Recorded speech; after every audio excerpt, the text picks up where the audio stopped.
plonger dans le meilleur de l'environnement et de la biodiversité. Bienvenue dans Nature Insolite.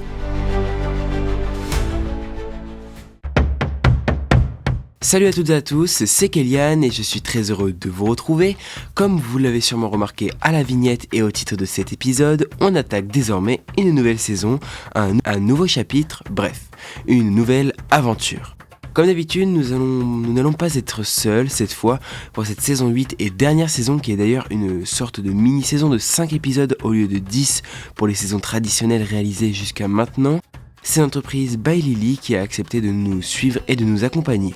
Sans surprise, Lily, créatrice de plein de choses dont on parlera par la suite, nous offrira sur le 4e épisode de la saison une interview exclusive pour parler de ce qu'elle gère, produit, fabrique et comment, et sans oublier, elle nous racontera son histoire. Tous les détails du partenariat, les replays et autres contenus sont bien évidemment disponibles sur www.nature-insolite.fr et By Lily possède sous réserve de disponibilité un petit site web www.bylily.fr.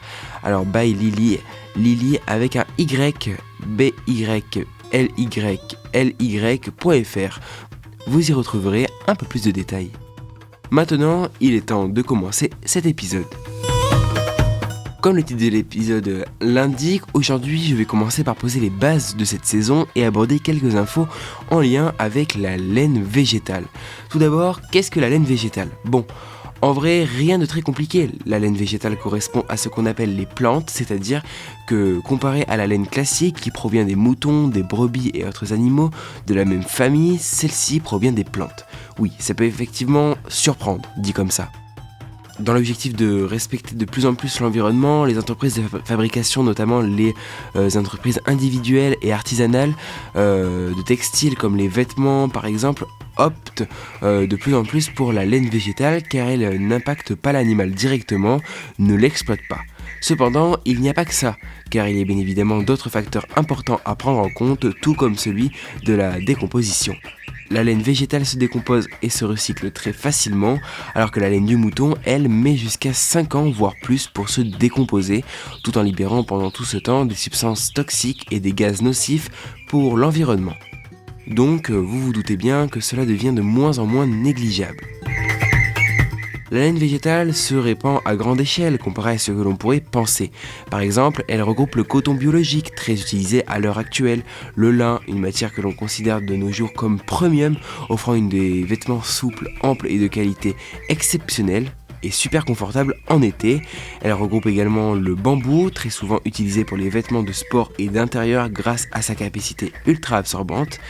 Alors je cite en dernier le chanvre, mais je ne vous donne pas plus de détails car justement je vous en parlerai dans le 3e épisode de la saison dédiée.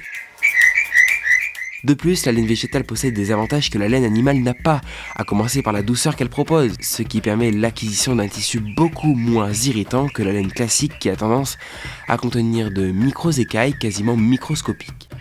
Puis, la laine végétale est beaucoup plus aérée, elle est parfaitement capable d'absorber l'humidité et la transpiration en grande quantité, tout en pouvant évacuer, ce qui offre un confort optimal en période estivale.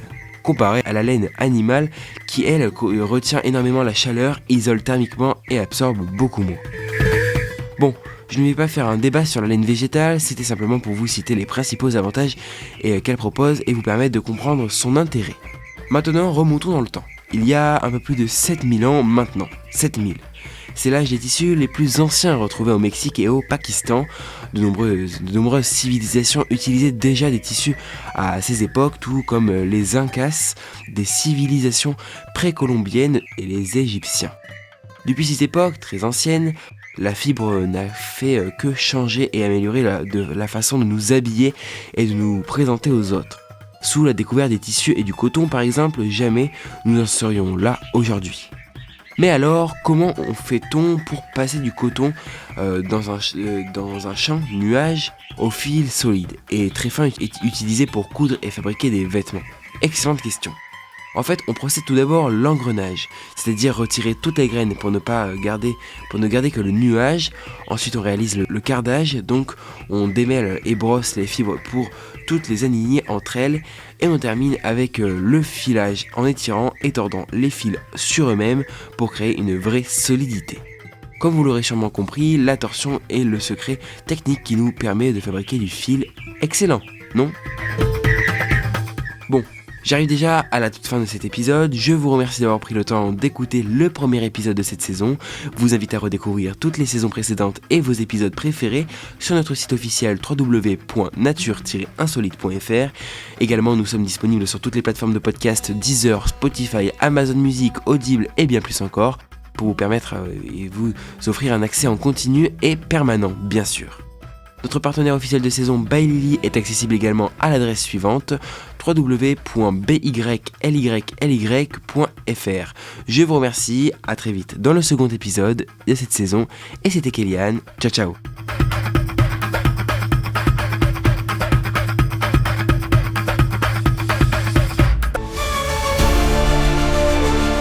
Merci d'avoir suivi Nature Insolite sur Cristal FM. Pour retrouver l'intégralité de l'émission en replay, rendez-vous sur www.nature-insolite.fr. A très bientôt pour de nouvelles découvertes.